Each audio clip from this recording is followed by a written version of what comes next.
waqti ballaaran oo ka kooban saddexda gole ay ka kooban tahay xukuumadda Soomaaliland oo hogaaminayo gudoomiyaha golaha wakiilada Soomaaliland ayna u heliyaan maamulka heer gobol iyo heer degmo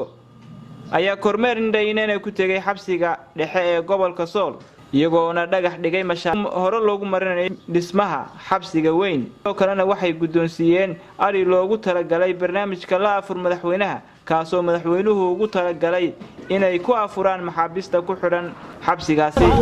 maanta halkan joogna waa xabsiga dhexe ee magaalada Laascaanood waxaana la jooga wafdi ballaaran hogaaminaya gudoomiyaha golaha baarlamaanka Baasha Maxamed Faarax wasiirka horumarinta biyaha Salmaan Yuusuf Cali Koore xildhibaanada labada gole maamulka gobolka dhamaantii waan salaameynaa kulay indhiina waxaad ku soo aragteen xaaladda ka jirta xabsiga dhexe ee magaalada Laascaanood oo ilaa gobolka Buuhoodle ilaa gobolka Xaysimo xabsi dhexe oo ah xaaladiisa waa soo aragteen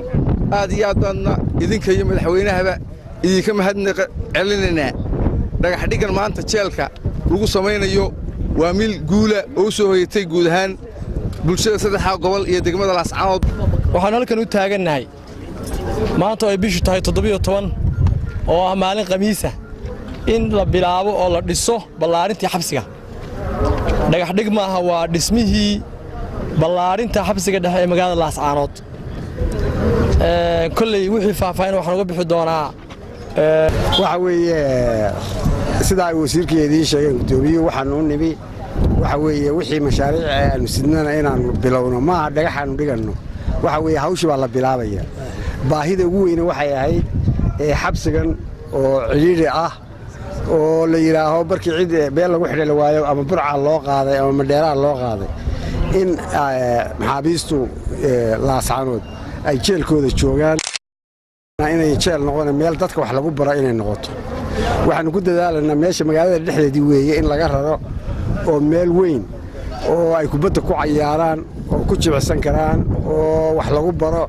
in loo dhiso laakiin hadda waqtigan xukuumaddu waa cusub tahay kaba gaadho laakiin barnaamijka weyn waxa weeye in meel banaanka magaalada looga saaro oo meel ay ku nastaan oo kubadda ku ciyaaraan oo wax lagu baro in la dhiso waayo waxaan doonaynaa dadka la xidhaa sidii waagii hore iyagoo farsamo yaqaan oo shaqaysan kara inay ka soo baxaan laakiin maaha meel cadibaad loo sameeyay marka waxaanu garanay baahida ugu horeysa in laga bilaabo xabsiga waxa kale hadda halka jooga madaxweynuhu la afur madaxweynaha ama qaranka waxa la keenay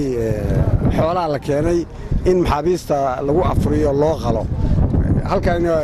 waana gudoonay waana jooga kuwa gaariga qaar saaran yihiin dhinaca kale wafdigan uu hogaaminayo gudoomiyaha baarlamaanka Soomaaliland ayaa kulan la qaatay mas'uuliyiinta laamaha kala duwan ee dawladda ee gobolka Sool kulankaas oo ay saxaafaddu dabajoog ka ahayd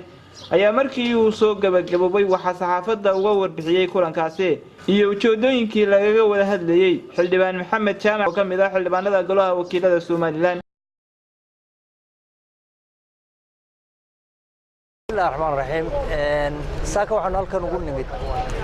laba hawlood oo kamid ah hawlihii aan u soconay inaanu kala kulanno cidii hawshaas mas'uuliyadeeda lahayd arinta koowaad waxay ahayd nabadgelyada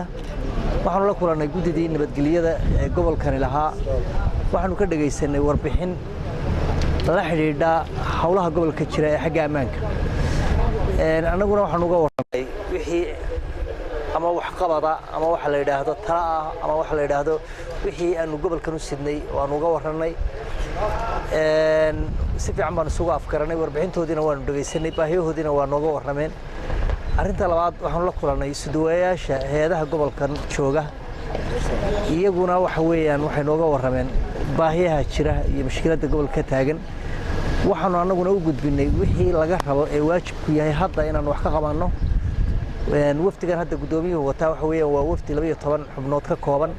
mandate buuxa madaxweynaha ka sita wixii baahiyaha la qabanaya wax ka qabanaya